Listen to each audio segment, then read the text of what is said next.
Welcome. Let's make some homemade brownie mix. This is going to replace your box mixes.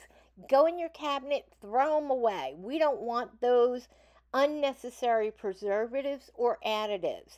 First, we're going to start by labeling our baggies with the wet ingredients that we will add when we are ready to make the brownies. So, just label your baggies. This way, if you're not home, anybody in your household can grab a bag that you've prepared and make brownies. Now we're going to add our dry ingredients, which is 1 cup of sugar, a half a cup of flour, a third cup of cocoa, so just 5 basic pantry ingredients, a quarter of a teaspoon of salt, and a quarter of a teaspoon of baking powder. Seal that baggie up, and that's it. You now have made your own convenient box brownie mix without all of the junk and preservatives.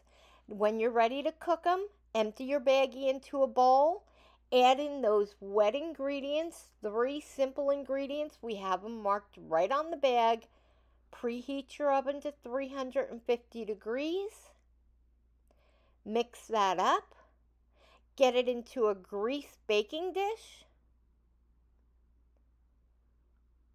Into the oven. I used an 8x8. It did take longer than 25 minutes, so just make sure you have a toothpick ready to check it.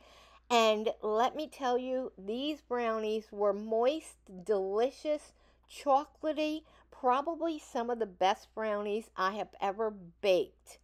And so convenient. I hope you love this recipe. Let me know if you're going to make some. Give me all the likes, love, comments, whatever you can. Have a great day.